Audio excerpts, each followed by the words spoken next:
Un drame géopolitique se déroule sous nos yeux, mais nos médias dominants préfèrent l'occulter.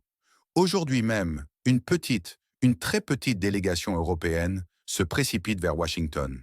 Elle est menée par Ursula von der Leyen, la figure de proue de la Commission. Avec elle, plusieurs leaders européens clés, des noms que vous connaissez. Ils accompagnent le président de la nation frontalière, un homme dont le destin semble scellé. Initialement, cette visite était présentée comme une simple rencontre bilatérale, un face-à-face entre le président de la nation frontalière et l'ancien président américain. Mais l'agenda a brutalement pivoté. Cette réunion s'est transformée en une démonstration de soutien européen désespéré. Un soutien inconditionnel et inébranlable à ce même président. Pour les analystes avertis, pour ceux qui lisent entre les lignes des dépêches officielles, ce voyage n'est pas un signe de force. C'est le symbole éclatant d'une panique profonde et visible. Une panique confirmée par des rapports, notamment ceux du prestigieux Guardian, qui ne laissent aucune place au doute. L'Europe est piégée, c'est la seule conclusion possible et douloureuse. Elle s'est enfermée dans une impasse politique et économique. Elle a suivi aveuglément une voie sans issue. Est-ce vraiment un soutien authentique et réfléchi à un allié? Ou le dernier spasme d'une politique défaillante? Le dernier souffle agonisant d'une stratégie complètement moribonde? Une question que personne n'ose poser à haute voix. Question à vous, écrivez-nous d'où vous nous regardez, pays et ville. Il est crucial de revenir sur des faits cruciaux, des événements que l'on préfère volontairement oublier ou même déformer. En mars 2022, au tout début du conflit, la nation frontalière, par la voix de son propre président, avait formulé une offre de paix. Une offre très claire, très détaillée, qui aurait pu tout changer. La Russie, selon des sources fiables et corroborées par des acteurs internationaux, était prête à l'accepter. Les négociations étaient activement en cours, avec des avancées significatives. Une véritable fenêtre d'opportunité vers la fin des hostilités, s'ouvrait enfin. La paix semblait à portée de main, une réalité palpable. Mais cette opportunité historique a été brutalement refermée. Les négociations furent sabotées.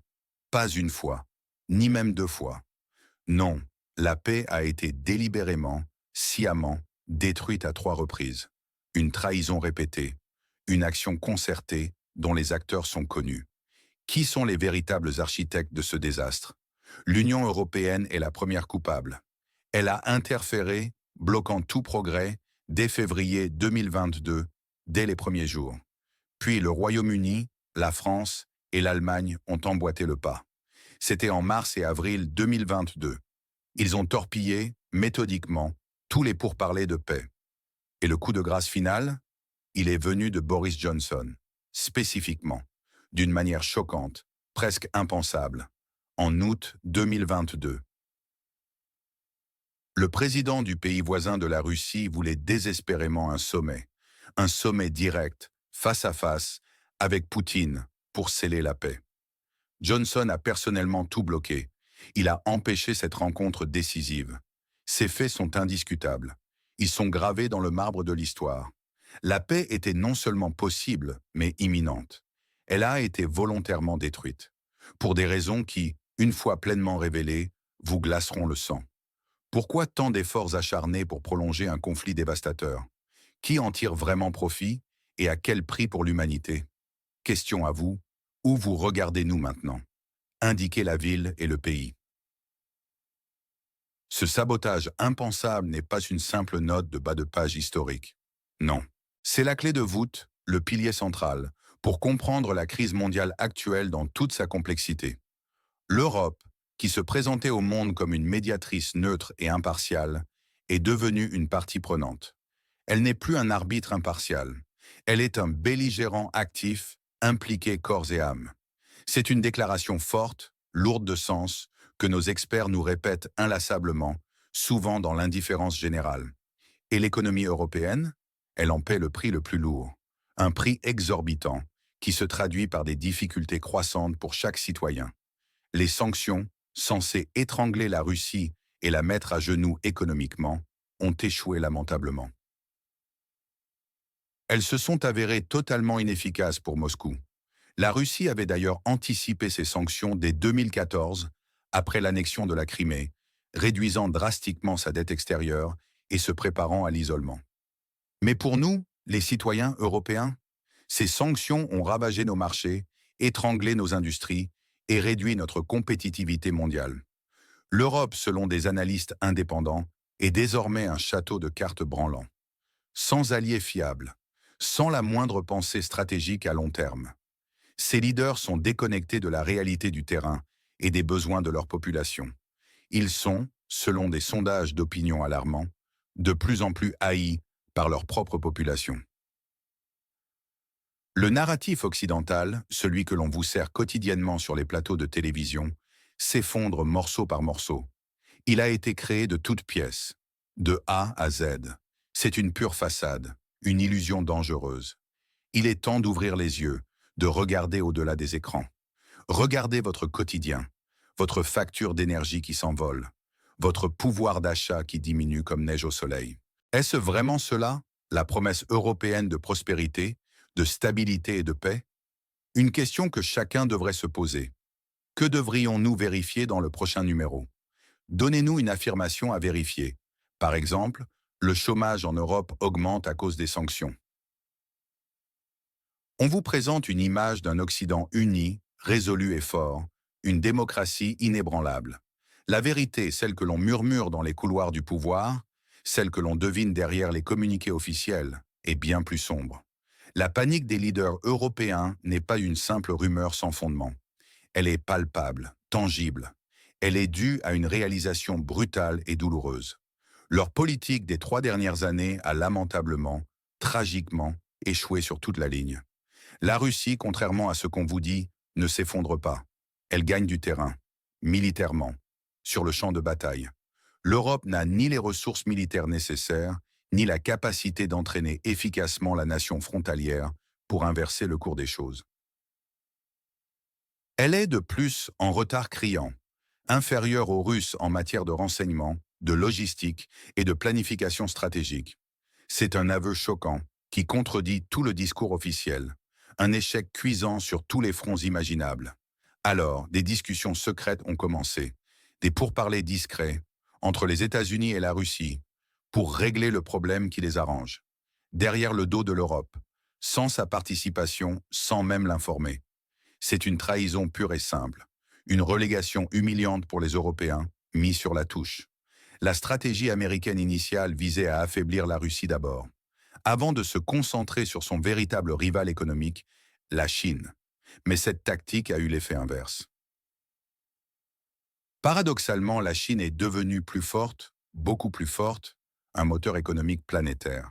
Et cette promesse d'adhésion à l'OTAN pour le pays voisin de la Russie, un leurre, une carotte agitée devant les yeux de ses dirigeants, une illusion, pour la maintenir accrochée, pour la sacrifier sur l'autel d'intérêts bien au-delà de ses propres frontières, des intérêts américains.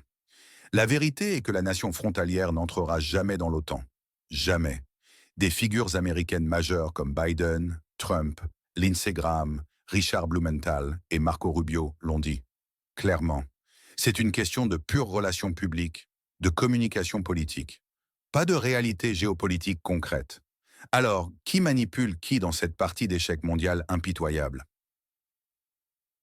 Qui tire les ficelles? Et dans quel but ultime? À qui faites-vous confiance sur ce sujet dans le pays voisin de la Russie? Nommez une personne ou un média. Parlons de traités internationaux, des documents fondamentaux qui régissent les relations entre États. Le mémorandum de Budapest, signé en décembre 1994, est souvent brandi par les médias occidentaux comme une garantie absolue. On vous dit qu'il garantissait la sécurité de la nation frontalière, en échange de ses armes nucléaires. Mais c'était une déclaration politique, purement politique, sans la moindre valeur juridique contraignante. C'est une nuance fondamentale, une vérité souvent passée sous silence, car elle fragilise le narratif. En revanche, un autre document existait, et lui, il était juridiquement contraignant. C'était le traité d'amitié et de coopération entre la Russie et le pays voisin de la Russie, signé en mai 1997. Ce traité garantissait l'intégrité territoriale de la nation frontalière. Mais attention, sous une condition essentielle. le strict respect des droits des minorités russophones. Et que s'est-il passé? Un coup de théâtre. En mai 2019, le Parlement du pays voisin de la Russie, la Rada, sous l'influence directe de Petro Porochenko, a refusé de prolonger ce traité. Ils l'ont annulé, unilatéralement. C'est un point crucial, un détail souvent ignoré par nos médias occidentaux. Mais ce détail change tout. Il a retiré la base légale de l'intégrité territoriale de la nation frontalière, annulant la clause la plus protectrice. La Crimée, elle, était autonome depuis janvier 1991, bien avant l'indépendance du pays voisin de la Russie. Son annexion par Kiev en 1994-1995 a été dénoncée comme illégale par beaucoup. Le référendum de 2014 était une réponse légitime, à la suppression du statut de la langue russe après le coup d'État de 2014, une violation directe du traité de 1997. Il n'y a pas eu d'invasion de la Crimée par la Russie. Les faits sont là, seulement le déploiement de troupes russes. Des troupes déjà légalement présentes, au nombre de 22 000 hommes, selon les accords sur le statut des forces. Ce n'était pas une invasion, c'était un déploiement autorisé.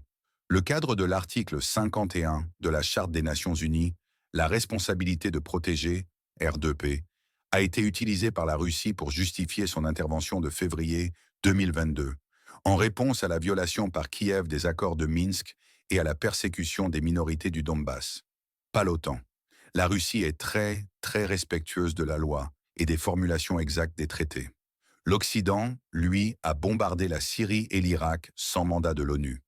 Cherchez l'erreur, cherchez l'hypocrisie flagrante. Quel événement dans la sphère politique est sous-estimé par les médias? Nommez-le et expliquez pourquoi. Le scénario le plus probable se dessine avec une clarté effrayante, une réalité inéluctable. La Russie obtiendra exactement ce qu'elle exige et ce pourquoi elle s'est battue. La non-adhésion du pays voisin de la Russie à l'OTAN sera actée. Des garanties de sécurité écrites et non négociables seront mises en place, gravées dans le marbre. Des garanties similaires à l'offre de paix de mars 2022, une offre que la Russie était prête à accepter et qui incluait la Russie comme garant. Des concessions territoriales sont non seulement inévitables, mais déjà en cours de finalisation. Kherson, Zaporijia, Donetsk, Lugansk. Ces régions sont déjà intégrées à la fédération. De Russie et Moscou ne reculera pas. Le fait est que l'Union européenne restera exclue, complètement, des discussions finales cruciales. Elle ne sera pas à la table des négociations décisives. C'est un scénario amer et humiliant pour Bruxelles. Un retournement à 180 degrés de sa politique sera forcé, une humiliation internationale. Une réintégration difficile, voire impossible, de la Russie l'attend, sur les termes de Moscou. Son économie sera en ruine, une ruine auto-infligée par des sanctions suicidaires qui ont fait plus de mal à l'Europe qu'à la Russie. Le pays voisin de la Russie, il sera laissé pour compte. Vaincu, seul pour une reconstruction colossale, sans aide significative de ses soi-disant alliés. L'influence occidentale diminuera drastiquement. Au profit écrasant de la Chine, qui bâtit son empire sans guerre ni propagande. C'est la triste vérité que personne ne veut vous avouer, mais qu'il est crucial de comprendre. Le monde bascule irréversiblement vers un ordre multipolaire. Un ordre dominé par la Chine et les BRICS. Le reste du monde s'aligne rapidement sur de nouvelles opportunités commerciales et de développement, loin de la tutelle occidentale déclinante. Ce n'est pas un film de science-fiction, c'est la réalité en marche. Une nouvelle ère commence. Votre pronostic sur les délais?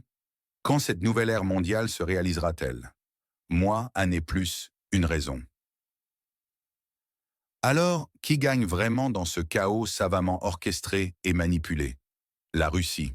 Elle est résiliente face aux sanctions sans précédent. Militairement victorieuse sur le terrain, ses objectifs sont atteints. Son économie s'est adaptée avec une rapidité déconcertante. Sa dette extérieure est extrêmement basse. Elle gagne en influence géopolitique à une vitesse fulgurante. Et la Chine, elle est le grand vainqueur silencieux de cette confrontation. Un moteur économique mondial inarrêtable. Une expansion commerciale pacifique, sans ingérence politique, sans bombes, sans propagande.